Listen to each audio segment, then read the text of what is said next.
ঐতিহ্যবাহী তামাকুল ব্যবসায়ী সমিতির আওতাধীন নূপুর মার্কেট ব্যবসায়ী সমিতি কর্তৃক আয়োজিত ঈদে মিলাদুন নবী উপলক্ষে সিরাত মাহফিলের সম্মানিত সভাপতি, আজকের এই মিলাদ মাহফিলের প্রধান অতিথি চট্টগ্রাম কৃতি সন্তান, যিনি শতভাগা আসামি।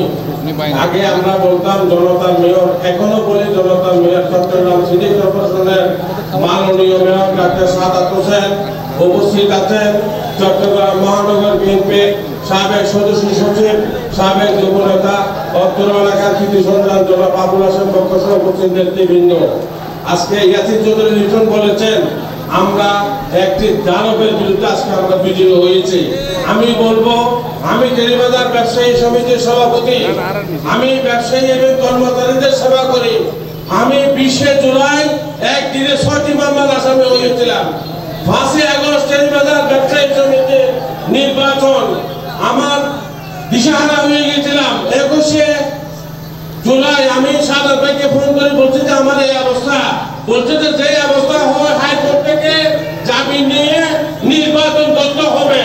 ইনশাআল্লাহ আপনাদের দোয়ায়, চট্টগ্রাম মানুষের দোয়ায় এই সাদাত ভাই আমাকে যে সহযোগিতা দিয়েছিল, আমার থেকে নির্বাচন করতে হয় নাই এই জালিমদের বিরুদ্ধে। আজকে আমরা জামাত বিএনপি যে অবস্থা শুরু করেছে, সবাইকে বলবো ঐক্যবদ্ধ থাকার জন্য। তা না হলে আওয়ামী লীগ আবার আসবে, আমাদেরকে যতটুকু ছিলাম তার থেকে অবস্থা আমাদের খারাপ করবে।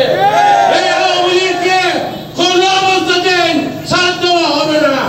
কেউ মন্ত্রী হবেন, কেউ এমপি হবেন, শুরু করেছেন ভাগাভাগি। আজকে আমাদের মনে রাখতে হবে আমাদের অবস্থা কি হবে। সেই জন্য সবাইকে বলবো, যদি হালুয়া রুটির ভাগাভাগি নিয়ে যদি বিএনপি জামাতের মধ্যে যদি কোনো ঐক্য নষ্ট হয়, সেই জন্য আপনারা দায়ী থাকবেন। আমরা কিন্তু কষ্ট পাবো, আমরা কিন্তু যথেষ্ট কষ্ট পেয়েছি। সবাইকে ধন্যবাদ। আসসালামু আলাইকুম।